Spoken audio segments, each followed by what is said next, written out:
pull off the upset. All right, moving on. The final weekend of the NFL's regular season is here Saturday. Kicking things off, where the 1 seed will be decided in the NFC, fresh off a 42-38 shootout win. The Niners welcome the Seahawks to Santa Clara at 8 p.m. Eastern, 5 p.m. Pacific on ESPN and ABC. The winner of this game wins the NFC West and earns a first-round bye in the postseason. Hey, Mikey, how are you? Long time no see. Long time no see. All right, let's get right into this matchup. Harry, focusing on Seattle's side first here. We saw what happened in Carolina. Sam Darnold turns the ball over 2 times, and we know how important this game is for Seattle to be able to stay where they are as the 1 seed. Does Sam Darnold need to win this game to earn trust going into the postseason? Yeah, 1,000%. And number one, he's in the same situation that he was in a year ago in Minnesota, with the number 1 seed on the line in the NFC, and also to win the division. Can you capitalize this time around? Now, I also seen a Sam Darnold versus the Los Angeles Rams, right? Who had 2, second half turnovers, but then came back in the fourth quarter and was effective. And he did not let it affect him, and he was able to overcome that adversity. But here we are with another situation on the line. So can you face that adversity again in the same situation that you had in 2024 and overcome it? Now, Sam Darnold's been turning the football over massively of late. Can you protect the football in this matchup? Because one thing I do know about the other side, Kyle Shanahan's going to dial up some plays. Yeah. He's going to get Christian McCaffrey involved. He's going to exploit whatever weakness that the Seattle Seahawks have defensively and allow Christian McCaffrey and allow Brock Purdy to be able to get off. So can you follow suit in that first matchup that they had the first game of the year? Sam Darnold did a great job driving them down the football field.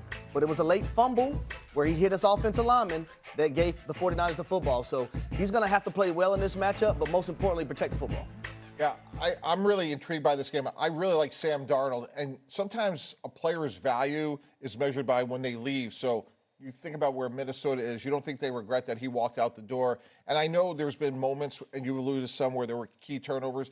But I think in this game in particular, guys, they're going against a defense that's so decimated that it is really teed up well, where I'd be surprised if they can pressure him, just given how well they've protected Sam Darnold against a defense that's missing Mikael Williams, Nick Bosa, Fred Warner. And because of that, I think he's going to be comfortable. I think he'll get in rhythm. I like the way Clint Kubiak's calling games for him. So I think he'll play solid. I think he'll play efficient. And I think if you eliminate maybe 6 plays for Sam Darnold, I'm not saying he's in the MVP, but I think he would be viewed very differently. But that's the thing, Mike. You can't eliminate those plays. But those I think plays this is a happen game, now. That's fair, but I think in this game in particular, because of the way the front seven is right what San Francisco has, I just don't know if they're going to be able to impact him. So you think he needs to mitigate it in this game? Because obviously 28 turnovers for Seattle as a whole this year. 20 of those are from Sam Darnold. And a lot since week 11, RC. Yeah, Sam Darnold is playing to change his social media bio from "thank God I'm not a bust" to "we can win a Super Bowl because of me." And this is real. And I said his own social media bio, because at some point this has to play on your own self-confidence. As a season wanes and you start to near the sort of play that helped kind of, in my opinion, push you out of Minnesota. The way you played against Detroit in that last game, 4 times being in the red zone, 2 times turning the football over on downs, the other 2 times kicking field goals, getting sacked 9 times against the Los Angeles Rams, which isn't all on you, but in a blowout in the playoffs. And now down the stretch, every game that this team has lost, or the games that have been close, they're close because Sam Darnold doesn't perform. Other teams are staying in the game based on Sam Darnold's mistakes. And now it's exactly what you said. The San Francisco 49er game is setting up for me to be a star. We just watched this offense in the first half not be able to stop Phillip Rivers on Monday night. We watched Caleb Williams have a day the next weekend in prime time. So now you're telling me Sam Darnold with this team, with Mike McDonald, with this great defense that got a chance to be the number 1 overall seed, you're coming in against a decimated defense who doesn't have Fred Warner or Nick Bosa? I'm supposed to shine. What happens when you don't? What happens when it's tough? Can you even believe in yourself? And now everybody in that locker room after this game, if Sam Darnold doesn't perform, gets to look at him and will look at him and say, all of us, Super Bowl ready. You, we still don't know about. And we have the conversation, too, about regular season success against postseason success and what happened last year with the Vikings, and Sam Darnold in that first-round exit still lives pretty fresh here.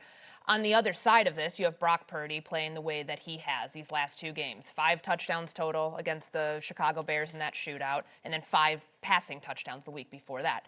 Mike T, who do you think performs better in this game? Knowing that what's at stake here for Sam Darnold, is it going to be Purdy or is it going to be Darnold? Yeah, I'm going to go with Sam Darnold. And again, I think Brock Purdy's been great, obviously, like the stats you've referenced, and again, some of the plays he made against the Bears. But it's also against who you're going against. And I just don't see the 49ers having a way to impact Sam Darnold. And look, they haven't been balanced on offense, but I think they'll be balanced enough so he'll be able, again, I don't think he'll have the weight of the world on his shoulders. And RC, I just want to clean up one thing you said. Like, you talked about how poorly he played last year against Detroit, and that's probably one of the reasons Minnesota moved on.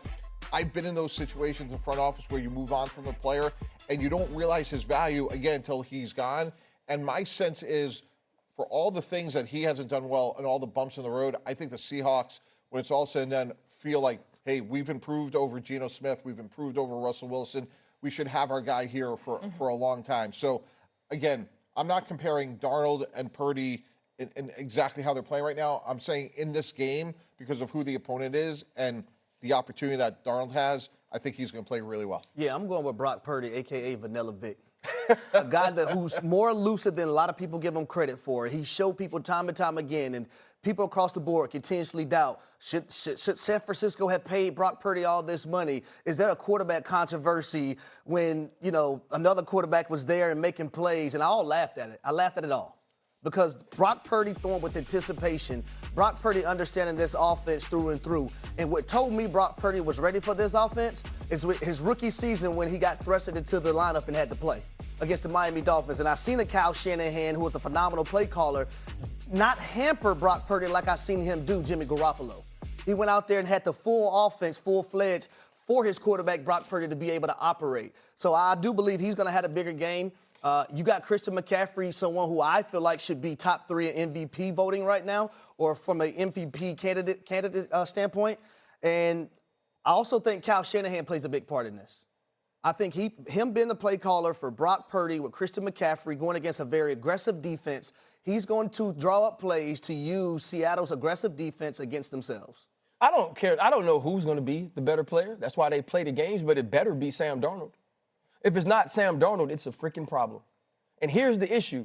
Brock Purdy right now is playing with more confidence than anyone in football. In the league. But you're actually playing against a defense that pressures, a defense that disguises, a defense that changes, a defense that turns the football over. Julian Love is back, and he's healthy now. Up front, DeMarcus Lawrence has had a resurgent year, and Nick Emmanwori is an actual star, one of the steals of the draft. So Brock Purdy has all that going against him.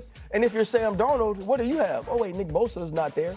Fred Warner's not there. Upton Stout is banged up in the last game, right? You're playing with the backup corner on the right side of the field opposite of Diamador Lenore.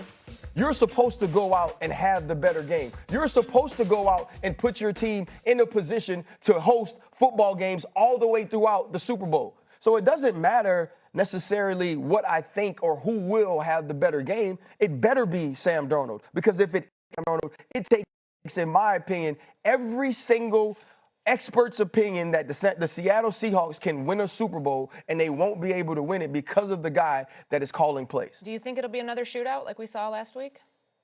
No, I mean, you look at when these teams played week 1. 17-13. Now, it was clearly a much different San Francisco 49er team. But the thing I remember most about that game is how careless Brock Purdy was with the football. You even look at some of those touchdowns, the touchdown where he scrambles to the right, throws the football over Devin Witherspoon's head. He threw it into a block party.